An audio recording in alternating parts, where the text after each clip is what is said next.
Herkese merhaba. Hepiniz kanalıma ve videoma hoş geldiniz.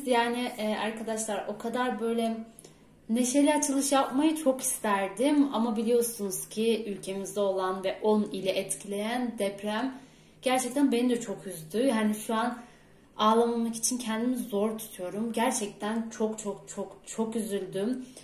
Yani bilmiyorum arkadaşlar, yani o kadar kötü oldum ki, hani o kadar da çok etkilendim ki, yani burada hiçbir şey olmadı. Ben Eskişehir'de yaşıyorum ve burada hiçbir şey olmadı ama gerçekten yüreğimizde hissettik bunu. Bu da depremden sonraki benim ilk videom. Bayağı oluyor deprem olalı. Video da çekmek istemedim açıkçası. Bilmiyorum yani ne yapacağımı şaşırdım. Elimi kolumu koyacak yer açıkçası bulamadım. Ama sonrasında şöyle biraz gerçekten kafam dağılsın diye video çekmek istedim. Normalde benim videom çok fazla var. Ben çünkü bir video çektiğim zaman işte bir haftalık, 2 haftalık falan çekiyorum yani böyle birkaç günde. O yüzden videolarım vardı. Onları da atmak açıkçası istemedim arkadaşlar bu zor dönemde. Yani video sırası değildi açıkçası. O yüzden videolarım da duruyor. Onları da biraz daha bu olaylar hani değişsin, güzel haberler alalım. O zaman zaten paylaşacağım sizlerle de. Şimdi arkadaşlar bugün ne yapıyoruz sizlere hemen söylüyorum. Bugün arkadaşlar siyah turp ve bal kürü yapıyoruz. Gerçekten öksürek çok iyi geliyor. Ben de yani tamamen böyle işte biraz boğazım ağrısın ya da işte öksüreyim falan direkt bunu yapıyorum ve gerçekten tüketiyorum. Gerçekten işe yarıyor. Şimdi arkadaşlar şöyle bir adet siyah turp var şu şekilde. Ben böyle arkadaşlar kapağını çıkarttım. İçini de oydum. Sizlere şöyle göstereyim. Sonrasında burada arkadaşlar 3 yemek kaşığı balımız var. Böyle bu şekilde. Ve tabii ki de şöyle turpu oturtacağımız, yani şöyle sizlere göstereyim. Turpu oturtacağımızda bir bardağa ihtiyacımız var. O zaman daha vakit kaybetmeden hemen başlayalım.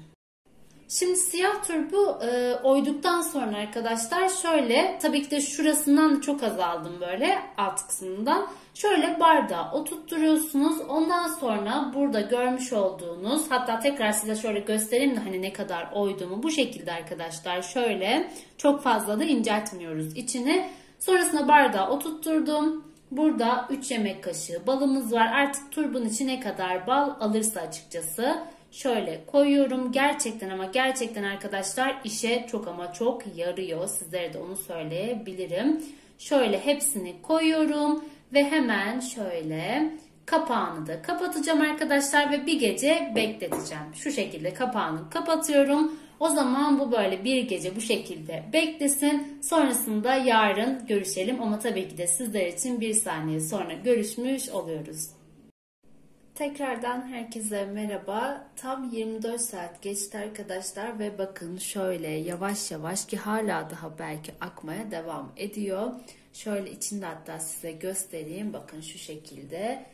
Yani arkadaşlar inanmazsınız gerçekten. Mesela balı koyduğunuz zaman normalde bal böyle nasıl desem yapış yapıştır ya, ama şu an o kadar sulu ki sizlere anlatamam. Gerçekten ama gerçekten şifa kaynağı ve öksürüğünüz varsa, ki bugün ben nedense bilmiyorum yani yaptığım için midir nedir, çok fazla böyle bir boğaz ağrısıyla kalktım. Nedenini bilmiyorum. Şimdi şöyle bir yemek kaşığı yutacağım ve boğazımın ağrısını da inşallah geçirecek. Bu arada arkadaşlar bugün Miraç Kandili ve ben de bu videoyu bugün atacağım.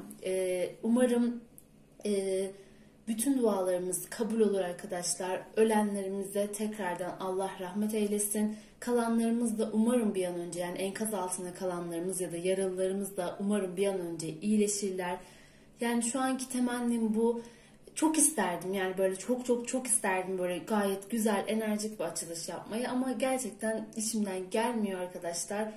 O yüzden bu seferlik beni affedin. Bundan sonraki gelecek olan videolarımızda depremden önce çekilmiş olan videolarımız, zaten bunu belirteceğim ama hani yine de videolarımın altına da yazarım ama şimdiden de söylemek istiyorum. Tekrardan Miraç Kandilimiz mübarek olsun. Tüm dualarımız kabul olsun arkadaşlar. Dediğim gibi şöyle bir yemek kaşığı yuttuğunuz zaman öksürüğünüze de gayet iyi gelecektir. O zaman artık videomuzu kapatalım. Kendinize çok iyi bakın. Sağlıcakla kalın. Hoşça kalın.